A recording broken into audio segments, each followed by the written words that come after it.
The 7-year-old stood in the doorway holding a crumpled $5 bill, split lip, fingerprint bruises on his throat, eyes that had seen too much. "Please," Danny Russo said, "can you teach my daddy to be brave?"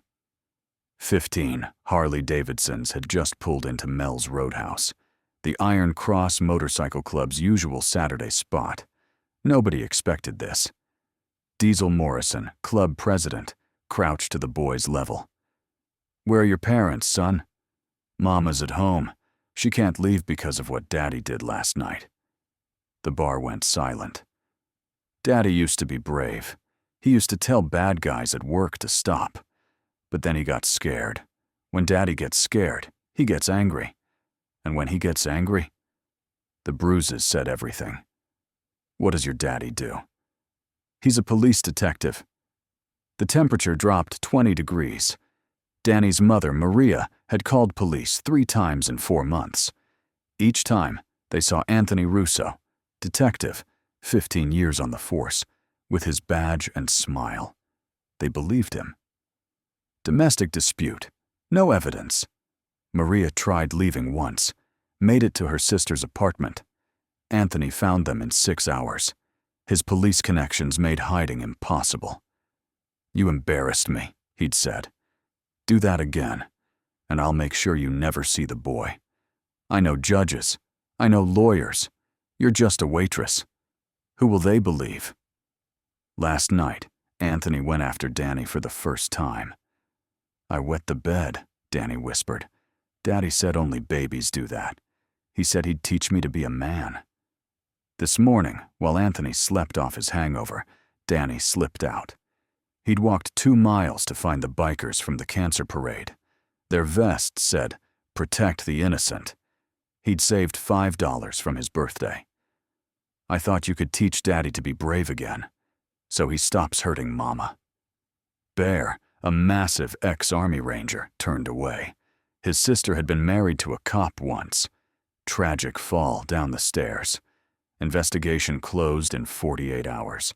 "Kid," Diesel said, "what if the bravest thing your daddy could do is admit he needs help? And until he does, you and your mama need someone to stand between you and him?" Danny's eyes widened. "You'd protect us? Put the $5 away. We don't charge for this." "Before I tell you what happened next, if a child came to you desperate, bruised, asking for help against someone powerful, what would you do?" Drop your answer in the comments, because what these bikers did next required split-second decisions that saved 2 lives. By sunset, Snake, the club's tech specialist, had pulled Anthony's entire file. 12 domestic calls over 2 years. All dismissed. 2 previous partners with restraining orders that mysteriously disappeared. A sealed internal affairs investigation for excessive force. "He's a ticking bomb," Snake said. "Department's been covering for him." Doc examined Danny. Ligature marks on throat, defensive bruising, possible cracked rib. This was assault with intent to harm. Rosa, Diesel's wife and registered nurse, spoke up. "We document everything and get them to the women's shelter. Sarah runs it on Oak Avenue." "He's a cop," Bear growled. "He'll track them."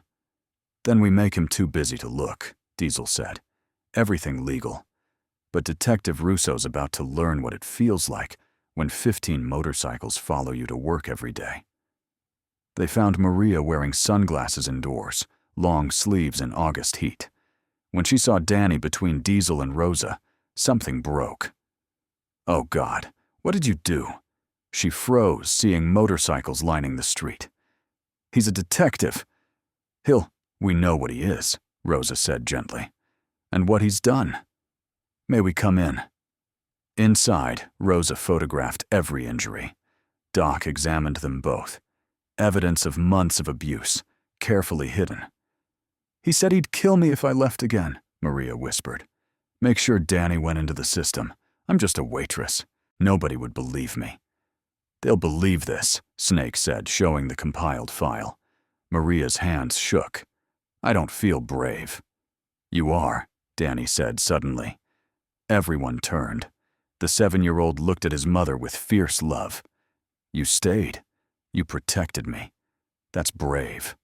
Maria pulled her son close, sobbing. 2 hours later, Maria and Danny at St. Catherine's shelter. 4 hours later, formal complaint filed with Sheriff Coleman. 6 hours later, 15 motorcycles parked outside Anthony's house. Not threatening, not breaking laws, just present. Watching. Anthony came home, saw them, went white. "This is harassment!" "This is public property," Diesel called back. "We're exercising our right to peaceful assembly." For 3 days, they followed Anthony everywhere. To work, to the store, to the gym. Always visible. Always silent. Always documenting. Day 4, Anthony snapped. Showed up at the shelter with fake court documents. "They're coming home," Rosa called Diesel. 8 minutes later, 43 motorcycles filled the parking lot. Allied clubs, lone riders, all forming a wall between Anthony and the shelter. "You think you can stop me?" Anthony snarled, hand toward his weapon. "I'm the law." "And we're law-abiding citizens in a church parking lot," Diesel said calmly. "Unless you'd like to explain why you pulled a gun on 43 witnesses." Sacred ground, cameras everywhere. Anthony's hand froze. "I know about internal affairs," Diesel continued. "Your ex-partners. Danny's 3 cracked ribs. Maria's burst eardrum. Sheriff Coleman has everything. Medical records, photos, testimony. Maria filed charges yesterday. You just entered a shelter with fake court documents. Case is now airtight." Sirens. Anthony went white. "You can't. You're done," Sheriff Coleman said, stepping from her cruiser with a warrant. "Anthony Russo, you're under arrest for domestic battery, child abuse, filing false reports, intimidation of witnesses." Anthony screamed about his badge, his connections. The bikers stood like granite. As Anthony was loaded into the cruiser, Sheriff Coleman nodded at Diesel. Respect between 2 people who understood protection. The trial took 6 months. 3 more women came forward, previous partners too terrified to speak until Maria showed it was possible. Evidence was overwhelming. Medical records, Danny's testimony, photographs, internal affairs investigation. Detective Anthony Russo, 18 years. No badge, no power, just consequences.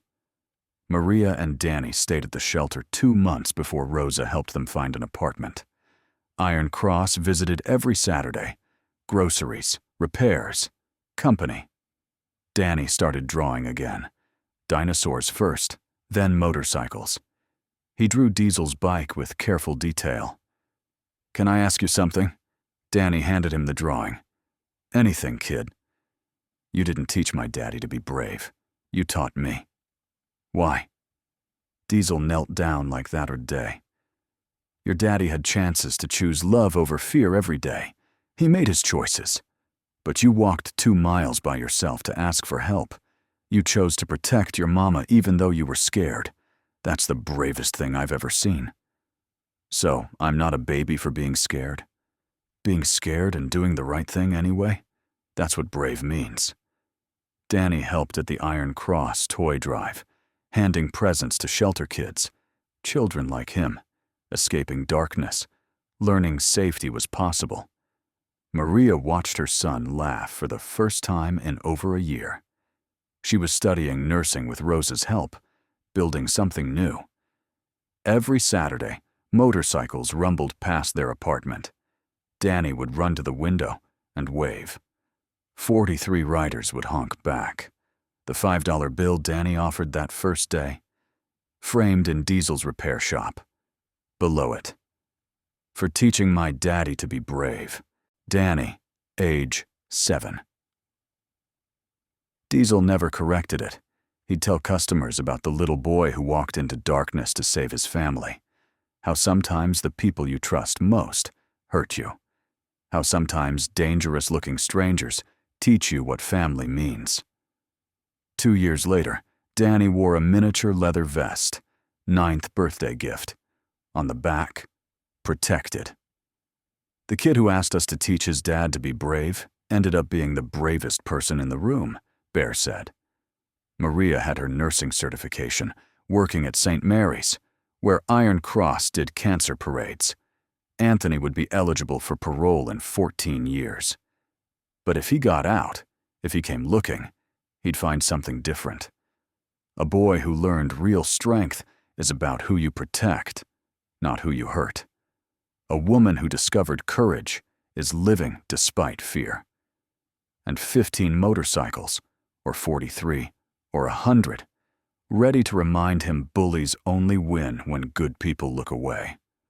The Iron Cross never looked away. If this story reminded you why we must never ignore a child asking for help, hit that like button.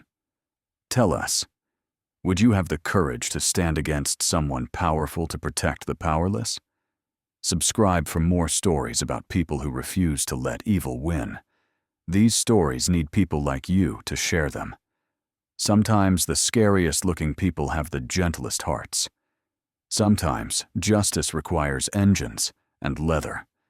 Sometimes a terrified boy becomes the hero of his own story. Danny learned that at 7. His father never learned it at all. Real courage isn't the absence of fear. It's walking into a bar full of strangers and asking for help anyway.